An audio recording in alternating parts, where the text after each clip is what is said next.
You're watching America's leading pay TV network, HBO.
My stepdaughter was scared to death.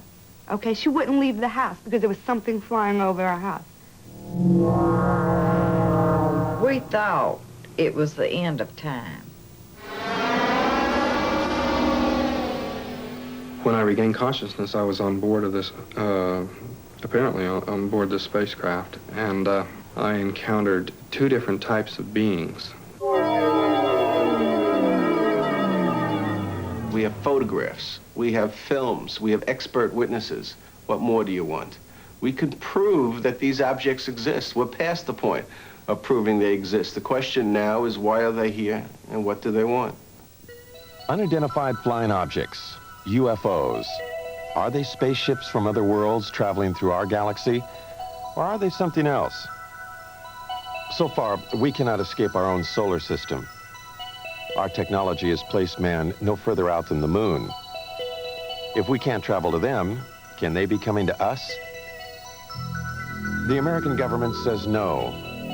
Despite films like this, they say it's physically impossible, so they've closed all their official investigations of UFOs. That was a fallacy. 69, they claimed to the public that they closed the doors, and they didn't, because the document shows that they continued on gathering information. So that was an out-and-out lie. Under the Freedom of Information Act, some Americans petitioned the government for the release of top-secret UFO documents. These documents, they claim, suggest a cover-up, a cosmic Watergate. All we want to know is what's going on. We want the government to tell us the truth.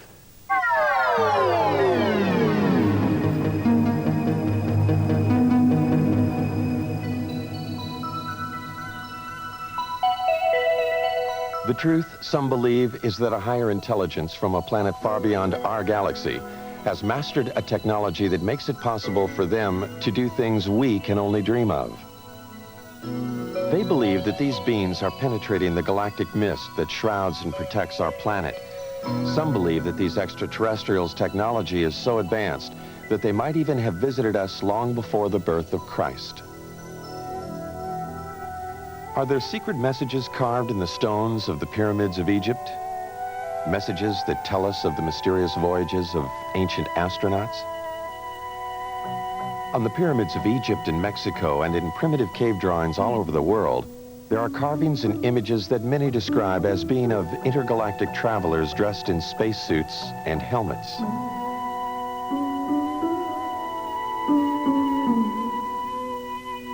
Early Romans wrote about flying shields, ancient Egyptians about circles of fire in the sky.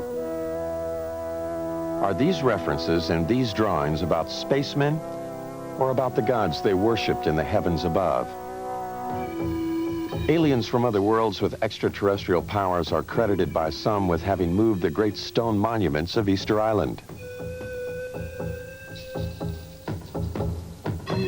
Others point to the giant circle of Stonehenge as being a sophisticated astronomical tool, only possible at the time if it were designed by others with a more advanced knowledge of the universe. And then there are the Nazca Lines, an alleged spaceport. These mysterious images, decipherable only when seen from the air, were carved in the ancient times atop a mountain in Peru.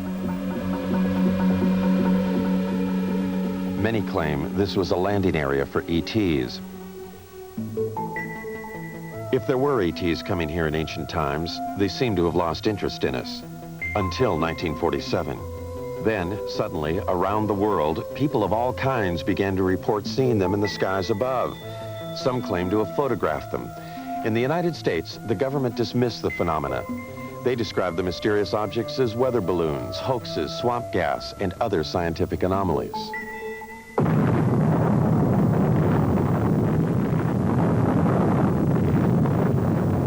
World War II had just ended. A new age had begun at the Alamogordo Flats of New Mexico. The atomic bomb had unleashed an energy that some believed would take us beyond the stars. Reason enough, some say, for those higher intelligences who dwell in other worlds to return for a second look at us Earthlings. They would have to look beyond the shadows of our mushroom clouds. They would need to know what our universal intentions were. In the years after the war, Navy and Air Force pilots regularly reported sightings of UFOs. Repeatedly, these sightings were dismissed by the military. One pilot, Captain Thomas Mantell, radioed he was pursuing a UFO. The saucer-shaped craft, he said, was moving at speeds unknown to man. He pursued the craft until his own plane exploded in midair. The Navy investigated the crash and attributed the explosion to the pilots pushing his plane too high and too fast. Others said Mantell was a casualty of an extraterrestrial attack. UFO proponents charged a government cover-up, the first, they say, of many. UFO investigators allege that the government cover-up went into high gear with the Roswell, New Mexico incident in July 1947. Roswell was the site of an Army Air Force base 118 miles from the atomic testing grounds at Alamogordo and only 220 miles from Los Alamos, birthplace of the atomic bomb. On July 2nd, this rancher, Mac Brazel, saw something crash in a field outside town. Brazel died in 1963, having kept a pledge to the Air Force to keep secret the story of what really happened in this field. Brazel talked to only one person about those events, his son, Bill, now 60 years old. He told him that whatever crashed here was something he could not identify.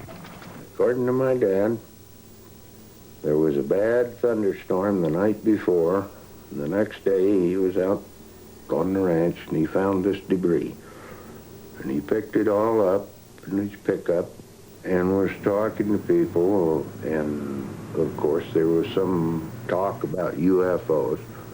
He was going to Roswell, and as far as I know, he got in touch with the sheriff's department. They in turn called the Air Force. Then the Air Force got with Dad and swore him to secrecy, and they came out to the ranch and picked up this debris. Major Jesse Marcel, the chief intelligence officer at the base, was assigned the task of collecting the debris from the crash site. His selection for the job, UFO proponents say, is proof that the Air Force knew from the start that this was something out of the ordinary. Marcel tells us what he found in that field. None of the materials that we picked up weighed anything. Looked like it was weightless. You couldn't feel that you had anything in your hands. The wood, I call it wood, I don't know what it was. It was something like balsa wood, but it wouldn't burn, and I couldn't cut it with my knife. I found one piece of metal, what looked like metal anyway. It was not flexible, but it was as thin as a foil of a pack of cigarettes. It was that thin. One of my boys told me, he said, there's something unusual here. He said, I tried to make a dent in this metal, but he says, you can't bend it. You can't make a mark on it. He says, I took a sledgehammer and whammed it. I put it on the ground and whammed it. The sledgehammer bounced off of it. When Major Marcel reported his findings to officials back at the base, they issued a startling press release. They had a flying saucer. The next day, Major Marcel was assigned to take the remains of the crashed objects to Wright Field in Ohio for further examination. However, the plane landed at Carswell Air Force Base in Fort Worth, Texas. General Alfred Ramey took one piece of the object off the plane and called a press conference. Then Major Marcel was given different orders by Ramey. He was not to continue on to right field. He told me not to say anything. He says, I'll handle it from now on. And that's exactly what he did. When he came out, he said, he told the press that was there, he said, that was nothing but a weather balloon, crashed weather balloon. Marcel, under orders not to say what he believed, only recently spoke out against the Air Force's revised story. It was definitely not a weather balloon. And it was an aircraft. So what it could have been, I wouldn't know. I still don't know. Mac Brazel, who had a rancher's knowledge of such things, told his son that, like Major Marcel, he knew the object was not a weather balloon. He said that's what the Air Force tried to make him believe, that it was a weather balloon. He said, Bill, he said, it was not a weather balloon. He said, I don't know what it was. But he said it was something altogether different and much bigger. If extraterrestrials are good. Philip Klass, a military expert, disagrees. The fact of the matter is that it was not a weather balloon as such. It used a weather balloon as a vehicle, but what it was is called a radar corner reflector. It's an object that is roughly hexagonal so that it can be tracked by radar, and no matter what angle this hexagonal thing is pointing, it always returns a strong radar echo. So the object was not a weather balloon as such, but it used a weather balloon to hoist it. If the object were only a weather balloon, UFO proponents say, then why did the Air Force pledge Mac Brazel to secrecy?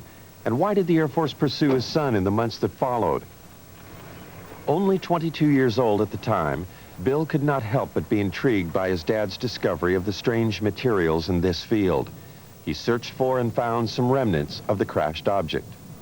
And I was talking about it. I went into Corona, and I was sitting there in a beer joint, and of course, my friends was asking me if I'd found any more or anything like this, and I said, well, I'd picked up a few scraps, about a cigar box full, and somebody, I don't know, must have informed the Air Force, because first thing I know, I have visitors, and they say they'd like to have this material. And they didn't tell me they'd confiscate it. They just said, well, like we're going to have it one way or the other, you know. What Bill and his father found was taken to what is now called Wright-Patterson Air Force Base. Some believe, however, that much more was taken there. What they say is the actual shell of a spacecraft. This spacecraft, they allege, was struck by lightning, causing pieces of it to fall away into Mac Brazel's field. The craft itself, they say, crashed 78 miles away. The story has it that the spacecraft and the bodies of its alien crew members were then taken to Wright Field and stored in Hangar 18. Myth or fact? The Air Force denies the existence of craft or ET bodies. Nothing has surfaced in the Freedom of Information Act released top-secret government documents. Nothing to support what some claim is this actual photo of an ET's arm. The Air Force also denies the existence of Hangar 18 itself. Senator Barry Goldwater has written that he has tried to gain access to the legendary building. In letters to UFO proponents, Goldwater enigmatically says that he has given up trying to solve the mystery. Not because he's satisfied with what he hears, but because it's just impossible to get anything on it. Nuclear physicist Stanton Friedman, however, believes the evidence is there. There's just no question at all in my mind that a saucer did crash, that bodies were found by the government, that the saucer itself was picked up by the government and carted off for study. The tremendous potential for gaining new technology from a thing is just enormous, and no government would be foolish enough to put it on display instead of carting it off to the laboratory. Look, it's one of these situations of where if I were a freelance writer or I'd like to make a story, I would love this story. It's great. It would make good copy. But unfortunately, or fortunately, I happen to be a scientist, and I have, you might say, the Hippocratic oath of a scientist. I will not say something is so until I'm very certain in my own mind that it is. So as far as the creatures are concerned, I honestly don't know. Dr. Hynek, a noted astronomer from Harvard and Northwestern universities, has been a persistent investigator of UFO cases. In 1952, he was asked by the Air Force to join Project Blue Book, their UFO investigation unit. 17 years later, he joined Air Force Secretary Harold Brown at a press conference to announce the team's conclusions. None of the evidence that I have examined would indicate any proof at all that we are being visited by extraterrestrials. What is the Air Force hiding in this investigation? We have not been hiding anything. The investigations have been made public. The explanations of those where there is a clear explanation have been made public. The hearing this morning was public for just that reason. Project Blue Book was activated to deal with what the media was calling flying saucer hysteria. They investigated 12,518 sightings. They could not explain 701 of them. Doubts lingered long past the report's publication. Even supporters of the project's conclusions had to wonder about photographs like these. In a series of 3 pictures, one can judge relative size because of the car window, the telephone poles, and the highway. One can also speculate about the dirt being kicked up into the air. Dr. Hynek, the leading scientist on the Blue Book panel, began to have doubts. He personally went to Brazil to talk to the man who took these pictures. He discussed the matters with the president of Brazil and with photo analysts on both continents. By 1973, he had completely reevaluated his Blue Book experiences. He now became a critic of the investigation and an advocate for more UFO study. I was there at Blue Book, and I know the job they had. They were told not to excite the public. Don't rock the boat. And I saw it in my own eyes happen that whenever a case happened that they could explain, which is quite a few, they made point of that and let that out to the media. Things that the cases that were very difficult to explain, they would jump handsprings to keep the media away from it. For they had a job to do, to, whether rightfully or wrongly, to keep the public from getting excited. Hynek's concession that it was possible that extraterrestrials were visiting us raised the UFO debate to another level. A major establishment astronomer and a man trusted by the Air Force was now saying that intergalactic spacecraft could be traveling through our solar system. His pronouncements caused scientists who might otherwise have stayed out of the UFO debate to enter it. They called Hynek's proposition fantasy. But if we just think of our own galaxy, you know, it's 100,000 light years across. That means to travel from one side of that galaxy to another side, to the other extreme edge, would take you 100,000 years if you traveled at the speed of light. Now, there's very good evidence that nothing travels faster than the speed of light. I mean, it seems to be the ultimate speed limit in the universe. If, however, aliens know something we don't, suppose they are able to transform space and time or manipulate space and time in some way, or travel in other dimensions, then all things are possible. As man has entered the space age, the concept that all things are possible has indeed become part of a new way of thinking. Some of the men who investigated Blue Book were born before the Wright brothers flew at Kitty Hawk. They conducted their investigation before man flew faster than the speed of sound. Even the men who flew our space missions concede unusual experiences that they cannot explain. Astronauts like James McDivitt on Gemini 4 and Ed White have reported seeing unidentified flying objects in space.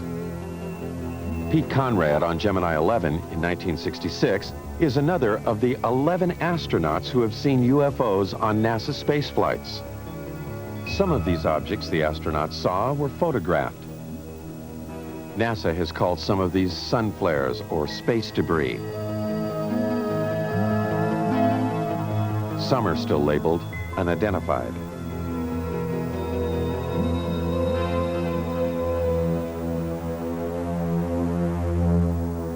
Astronaut Gordon Cooper was so impressed with an unidentified flying object he saw that he wrote about it to a special United Nations commission studying the phenomena.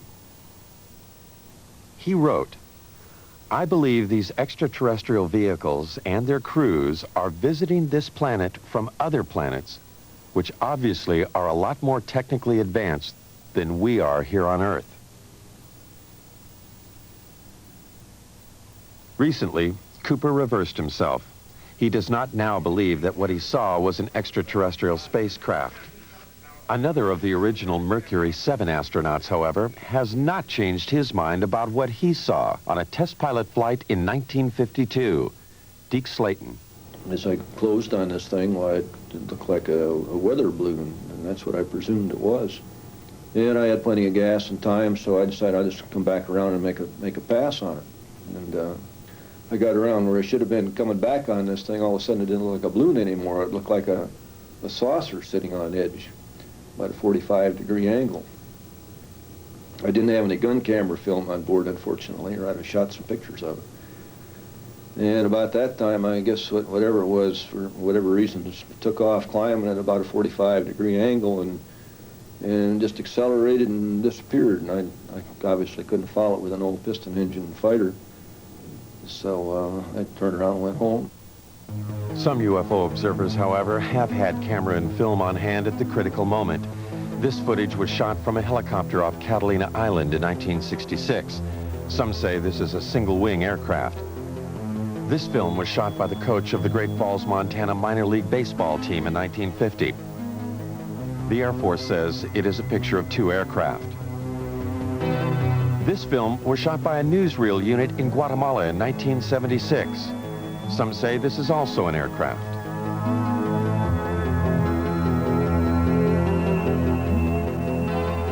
This film was taken by a Navy cameraman on vacation in Tremonton, Utah in 1952.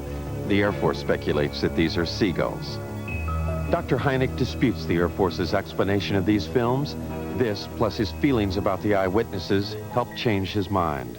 I began to get certain doubts because not so much of any specific case, although there were quite a few, it was the people themselves. I said to myself, well, now, come on, how much longer am I going to call these people crazy?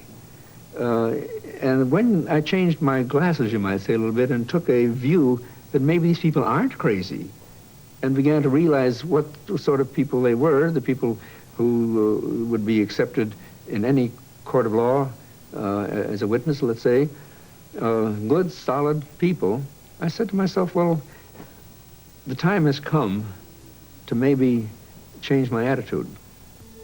It was Hynek who coined the expressions close encounters of the first, second, and third kinds. A close encounter of the first kind is one that centers upon a visual sighting. Hynek investigated first-kind encounters in 1983 in New York State. Local residents and commuters just 40 miles from New York City had been reporting sightings of an unusual object in the night skies for over a year and a half. Sightings were reported on at least 50 separate nights during the 18-month period. Over 9,000 eyewitnesses, lawyers, teachers, CPAs, advertising executives, nurses, and factory workers reported seeing the unidentified phenomena. Newspapers and television almost weekly carried reports of the sightings. From different places throughout the area, eyewitnesses all reported seeing the same thing. I looked up, and right over my head, virtually, and it wasn't far off, it was right over my head and very still, there was a rim of lights in the shape of a triangle. It was just a tremendous object. It was anywhere from wingtip to wingtip, about 50 or 60 yards. These were very, very unusual lights. I've never seen anything like it in my life. And so I pulled my car over and I had to take a look. I mean, he would drive down the road and look up in the sky.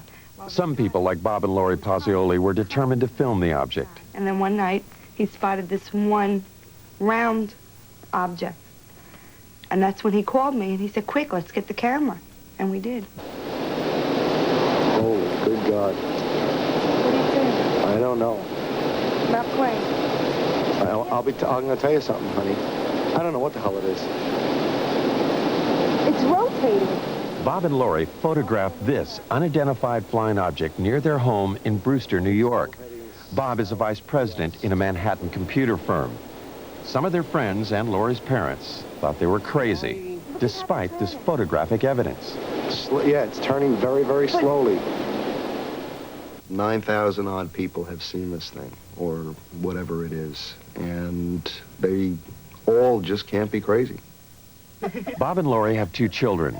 They are concerned about what they saw in the sky. They also wonder why the government hasn't investigated the event. Their concern is shared by David Scarpino, an accountant who works in New York City. Scarpino, a family man, has publicly called for a government investigation. He and others, like Bill Healy, a meteorologist at the county airport, made this demand at a town meeting. Public furor has been led by County Clerk Dennis Sant. Sant feels that a government investigation is indicated by the fact that eyewitnesses have all reported seeing the same thing.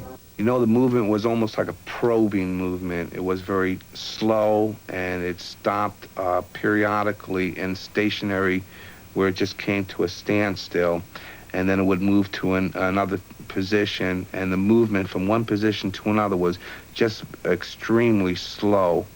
Now, the speed at which it was going at that point was very slow, because I had to walk at a very slow, deliberate gait to keep up with the lights. For every step I took, it moved a little bit.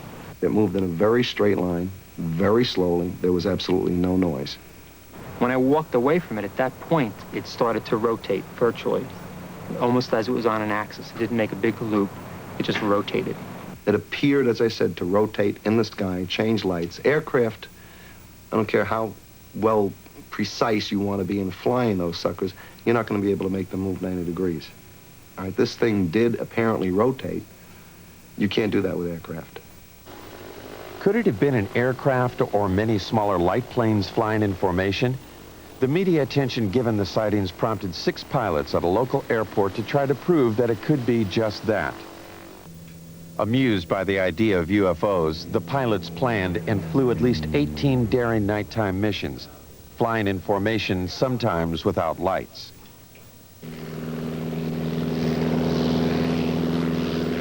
This hoax fooled at least some of the eyewitnesses, but not Bob and Lori. They claimed that in addition to photographing the UFO, they also videotaped the light airplanes as they enacted their hoax. There are 6, and the lead one has his 3 lights on. Everybody else only has 2. Did you hear the engines? Some UFO investigators agree that many of the reported sightings were probably of the hoax. But some eyewitnesses, they say, were clearly able to differentiate between the hoax and the unidentified object. As it was coming over, there was a star in the sky, and as the lead light went under that star, right behind it, you could still see the star, which meant it was not a solid object. And as it was going overhead, you did hear engines. All right, now, what kind of aircraft engines, I don't know, but you did hear aircraft engine noise. Engine noise, different lights, and different flying movements, UFO proponents say, clearly make the airplanes IFOs, identified flying objects. But this object, or objects, remains unidentified for many. Some eyewitnesses refuse to accept the possibility that these are also the lights of the airplanes. I know what it wasn't. It wasn't an ultralight. It wasn't a blimp. It wasn't gas. No one's tried to tell me what it was, but I know what it wasn't. Investigators have subjected the videotape images of the hoax and the unidentified lights to various computer analyses. By digitalization of the images, they hope to be able to determine if the area between the lights of the UFO was solid, indicating one craft. The airplanes, they hope, would show night sky in the center of the lights. Physicist Al Hibbs. Pictures like this, night sky, a few lights, taken with a television camera that was perhaps being moved, not deliberately, but accidentally while it was taking the pictures. There's really nothing you can say about these things. In one case, a very good explanation is offered, and I see no reason to disbelieve it. In the other case, there's no explanation. I certainly can't offer one. I would love it if some UFOs were extraterrestrial objects being piloted by extraterrestrial beings. I think that'd be the most marvelous discovery of the history of man. I'd love to have that be true. So I'm not going to say that objects, foreign objects, artifacts made by intelligent creatures in the solar system, I'm not going to say that's preposterous. I'm going to say it is so unusual, so immensely important, that I'm not going to assign anything like any sightings like this to that phenomenon without a lot more data. Insufficient data, the object remains unidentified. For government officials, therefore, it is of no consequence. But for the New York eyewitnesses, the question of what it is remains. They find the government's apparent lack of interest puzzling. The government didn't come to me as a rational individual. As an accountant, I like concrete things. I like evidence. For them to say that I didn't see anything without really talking to me and investigating it means that they were trying to hide something. And that was my feeling from the very beginning. They know something, okay? They know something. Either they know that there's something up there, and they want to investigate it themselves and don't want other people trying to handle it, or they're doing something. But if they're doing something, then let people know about it. This New York State event occurred over a densely populated area and over a nuclear plant, prompting one eyewitness, New York attorney Peter Gersten, to suspect a government cover-up. With others, like Larry Fawcett, a police officer in Coventry, Connecticut, he helped establish Citizens Against UFO Secrecy. Fawcett, who says the way he views the world has been drastically affected by his sightings of a UFO in 1965, petitioned the government for the release of UFO-related documents. These documents, released under the Freedom of Information Act, were previously classified top secret.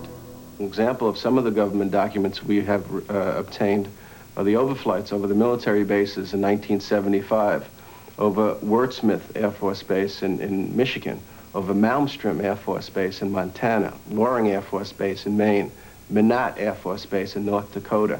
Over a period of 6 weeks, unusual, unknown, unidentified objects were traveling at exceedingly quick and fast speeds. What's interesting is that even to this date, the government has not acknowledged that it was able to identify any of those objects. The documents do state that there were confirmed sightings at all 4 bases in October and November 1975. The first sighting was at Loring Air Force Base in Maine. Loring, like the other bases, was a Strategic Air Command installation. The documents do not state, however, that these objects were alien spacecraft. They do state that the military reaction was swift and concerned. At Loring, there were 2 separate events. Something unidentified appeared in the night sky above the weapons storage area. Larry Fawcett, having learned of the event in the released documents, investigated. Military people and guards in and around the weapons storage areas began to report lights hovering or landing within the weapons storage areas. Military people would respond to the area only to see the lights go out and the object disappear and then reappear over the runway. It's described as football-shaped, the length of maybe 2 or 3 vehicles, cars, if you will. The witness telling us that there are shimmerings of heat, as you would see off a desert scene in a movie. When we questioned the individual, could it have been an aircraft? Could it have been a helicopter? The military person, and I'll give you his name, Steve Eichner, telling us, no, I know what helicopters look like. I've been around aircraft. I work on aircraft. This is something I've never seen before. The official records, which I quote in my book, indicate that on the first night, it certainly was a helicopter. It was described as a helicopter. Now, if the officers on the base, experienced pilots, if they don't know a helicopter, and we have to depend on some GI who's not a pilot, who comes forward not at the time, but years later, he claims to have been there and claims it was not a helicopter. Again, let's go on the official records. It is the official records that Fawcett uses to substantiate his claim that helicopters could not be the explanation. The military response at all 4 bases, he says, was too dramatic. From our documentation, we know of pursuits that occurred, scrambling of aircraft from Loring Air Force Base, and the chases went up into the Canadian territory, if you will, only to be lost around New Brunswick somewhere up in that area. There's no question there were overflights of unknowns sometimes referred to as helicopters, but if you talk to the people, read the official government statements, it's clear that they were concerned, that there were scrambles of jets to go after these things, that they were being observed by highly qualified people. We were lied to, flat out, about those cases. And as a matter of fact, some of the documents we eventually got clearly indicated that there were instructions to local base commanders. Don't say anything about the sightings at the other bases. Make it appear to be an isolated instance. Military authorities will not comment on the 1975 overflights. They simply state that at any SAC installation, there would always be an immediate defensive response to anything unknown. Putting planes in the air, they say, does not confirm a penetration of an intergalactic craft. Citizens Against UFO Secrecy, however, refer to other documents they've gotten released by the Pentagon to prove their claims. In May of 1985, we've gotten a document that was classified top secret in 1948, and about a month after its release to the other agencies, its distribution, it was ordered, recalled, and destroyed, each and every copy. One copy was kept, and it has remained top secret, classified top secret for the last, 40 years almost. And in the document, the government acknowledges back in 1948 the existence and reality of the objects. The official military position about any document issued before the Project Blue Book investigation is that Blue Book later explained them. This includes a startling document written by a Canadian. Wilbert Smith stated flat out in his top secret memo, and I think it was declassified by mistake, frankly, that this is the most classified subject in the United States, even more so than the H-bomb, and that flat out, flying saucers exist. This is the opinion of one man, a Canadian officer, in 1947.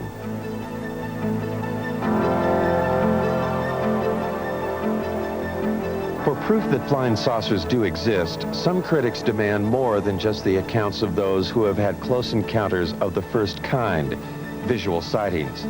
Even when first-kind encounters are reinforced by photographs, they fail to satisfy the need for physical evidence. This woman claims that she has had a close encounter of the second kind. A second-kind encounter is defined by its having physical evidence.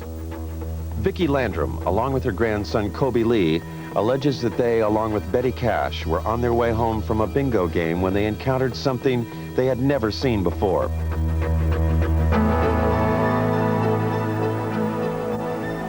The alleged event took place on December 28, 1980. Vicki and Colby were driving in Betty's car on Highway 1485, 30 miles from the Houston airport and only 37 miles from NASA's American Space Headquarters. Kobe Lee saw a light, and he kept asking us what the light was. And he kept pulling my face around and asking me, "Mama, what is it?" And I said, "Honey, I don't know." And Betty said, "I believe it's getting closer." And I says, "Well, it kind of looks like it, but we had no idea that we were going to get hurt." I would say within an instant or so, all of us noticed it because it lit up the entire sky. There was no way you could have missed it. It looked like the woods were being set on fire. And inside the car, it was so hot till my handprint is yet on the dashboard of Betty's car. They got out on their side of the car. I stepped out on mine. I stood behind the car door for just a second or so, and I walked toward the front of the automobile. I stood there for just a short time, I don't know how long, trying to see what I could figure this object out to be. It was diamond-shaped. It didn't mean it was sharp up here and sharp down here. It was kind of round, and the fire come out the bottom of it. But here was this huge object and flames shooting from it. And they weren't just small flames.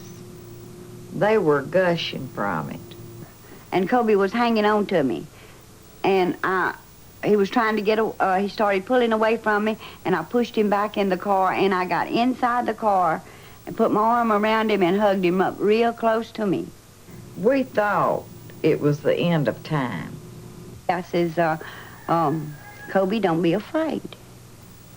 I said, if you see a man, it'll be Jesus.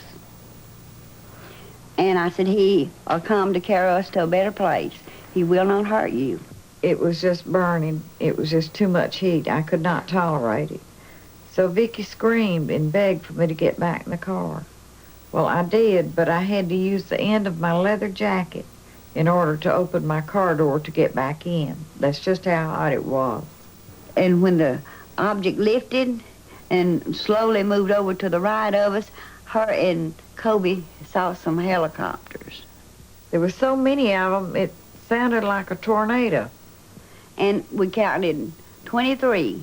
I counted 22, really. But Kobe said, there's one more. And I said, yeah, baby, that makes 23. And there were helicopters on both sides and also over the top of the object, or like they were trying to hem it in. The only apparent proof the women have for what happened to them is the illness they claim they suffered as a result of the encounter. It is the record of these illnesses that made this an encounter of the second kind. My eyes were burned so till they would swell, and they were tearing till I could lay down at night, and the next morning my pillow would be completely wet, and I couldn't hardly see anything. Vicky was treated for burns, and she and Colby Lee suffered long periods of nausea. Betty Cash was hospitalized immediately after the event. She suffered severe hair loss and was also treated for burns and nausea. Since then, she has been hospitalized several times. And the first time that I went into the hospital, they were treating us as burns. But then, after they found out really what had happened, then they started to treating us as radioactive burns. And since, I have had cancer. Betty's hospital records do not explicitly state that she was treated for radioactive burns. They do state, however, that she exhibited the symptoms similar to someone who might have been exposed to a radioactive element. Betty further maintains that she had no cancer history previous to the alleged encounter. Her records do confirm, however, that she does now have the disease. No, I'm not well, by no means.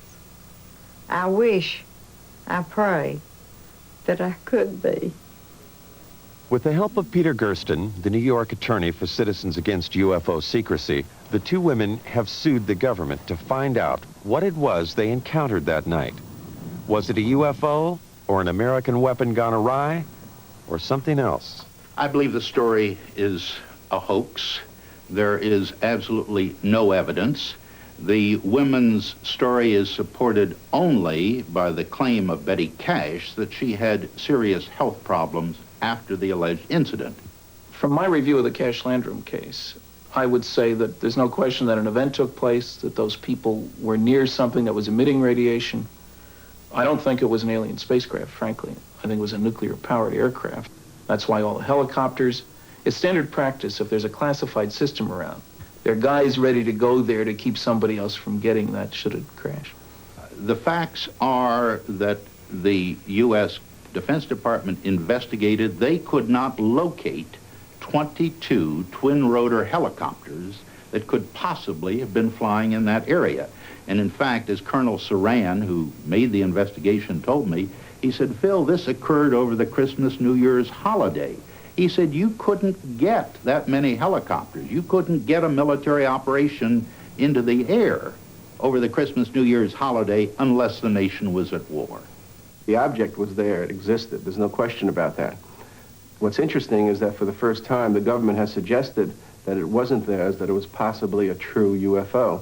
And nowhere has the government ever admitted, other than this basic document that we've gotten from 1948, that UFOs exist. I love this country and for all it stands for, but I wish they would tell us the truth. If extraterrestrials are coming here, what do they want? Are they coming here just to observe us, or are they making actual contact with some of us? Contact with an alien is what Dr. Hynek calls, and what Steven Spielberg has celebrated in the movies, as a close encounter of the third kind. Charlie Hickson says he's had such an encounter. These things, evidently, they're coming from another world somewhere.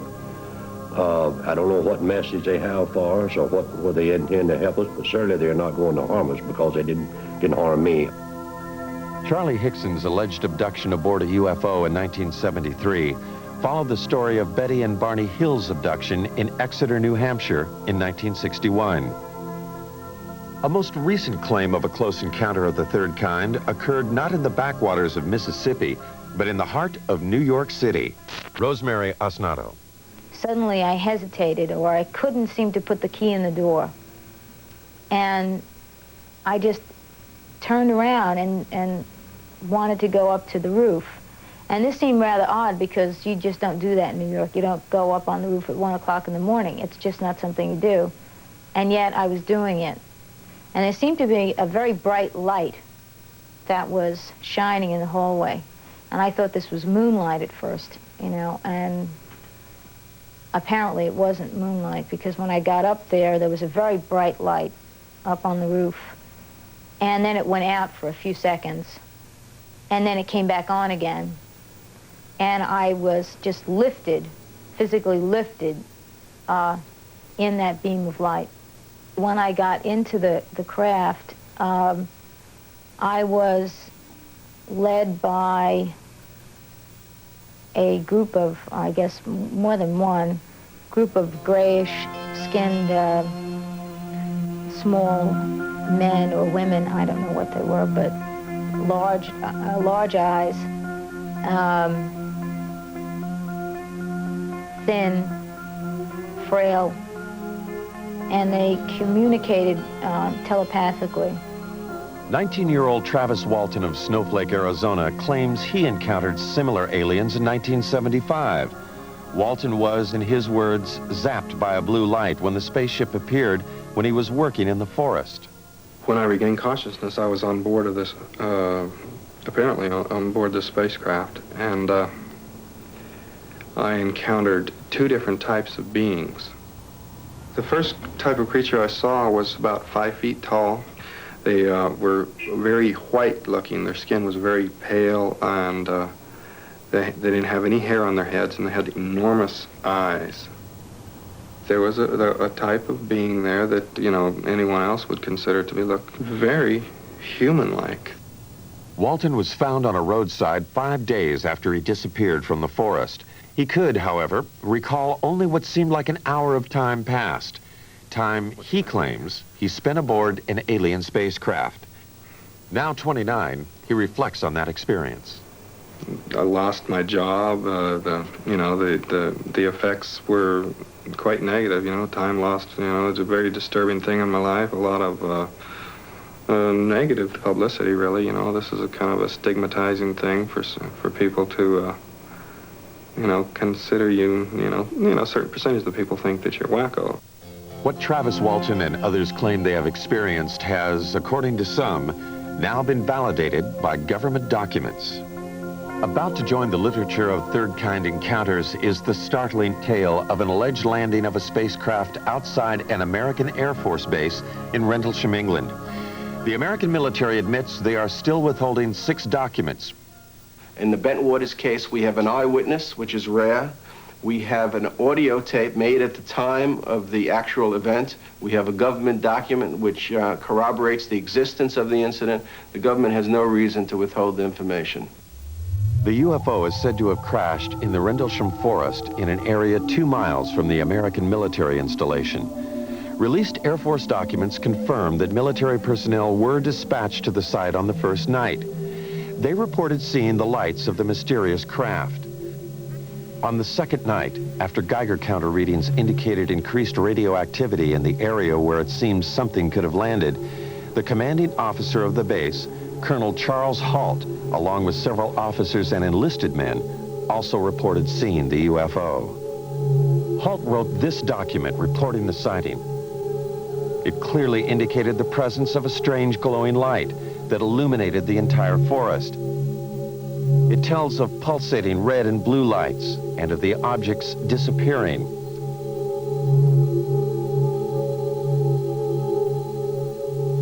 Colonel Halt also made this tape recording at the time of the second incident. Okay, here he comes from the south. He's coming toward us now. I'm observing what appears to be a beam coming down to the ground. This is unreal. What Colonel Halt was describing that night, some believe, was the pulsating light emanating from a lighthouse 5 miles away. Those who believe that it could not have been the lighthouse quickly point out that Halt's report indicates lights of different colors. Critics respond that pulsating lights can play tricks, create illusions. And the light comes in at you at a roughly tree level. And it turns and it rotates, so it's flashing on and off. If you look at the transcripts of the taped account of what the colonel and his men said that night, you'll find that they were saying such things as, it's on now, it's off, it's on, it's off, if I remember correctly. And that sequencing corresponds precisely with what the rotational frequency is for the lighthouse. The lighthouse theory deals only with a close encounter of the first kind. What of the close encounter of the third kind? The story told later by several American enlisted men. The story they say they were ordered not to tell. Afraid to reveal his identity, one of them talks about the alleged encounter.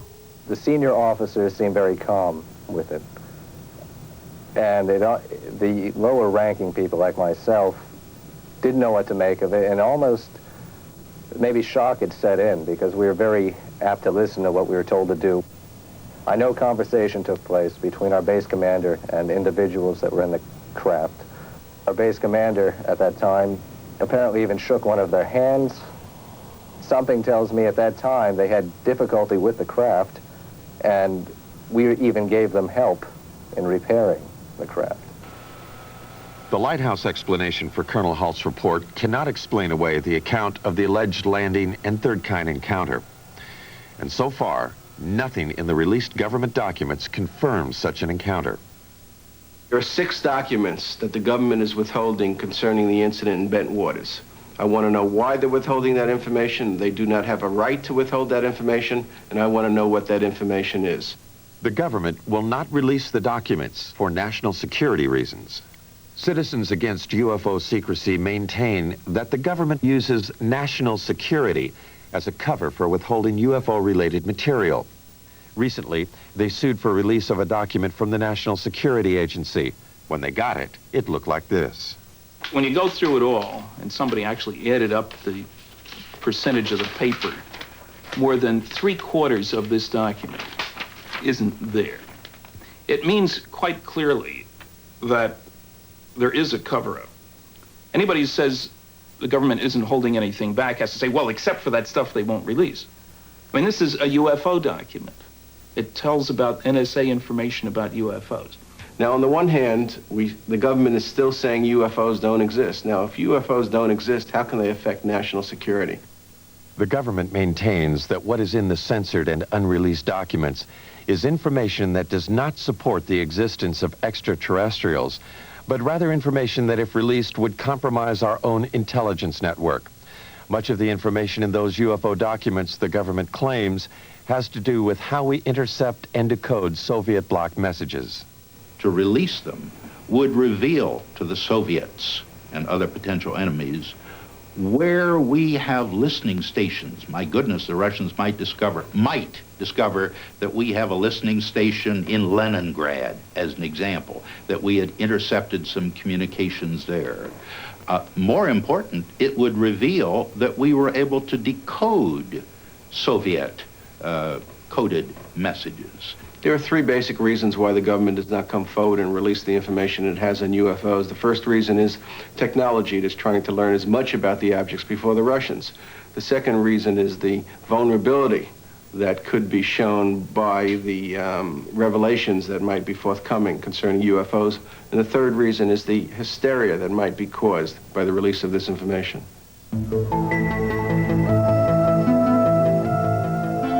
Are these spaceships from other worlds?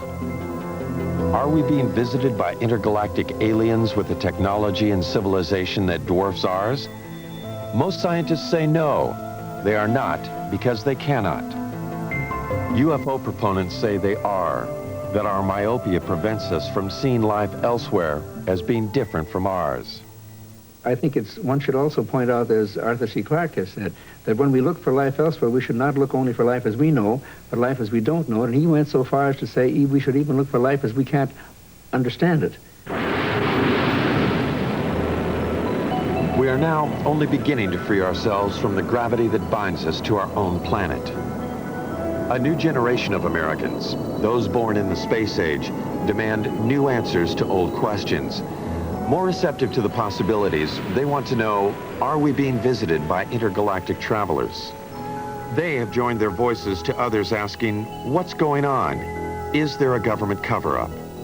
Do the unreleased documents contain evidence that proves that UFOs over our nuclear plants and air bases are actually from other worlds, or are they from earthly neighbors? Most scientists agree that there is life in the universe, but that it cannot travel here. They hope only to communicate with that life with giant radio telescopes. These scientists believe that what is being hidden in the government documents is probably not secrets of other worlds, but the secrets of an earthbound Cold War. Either way, we want to know what's going on.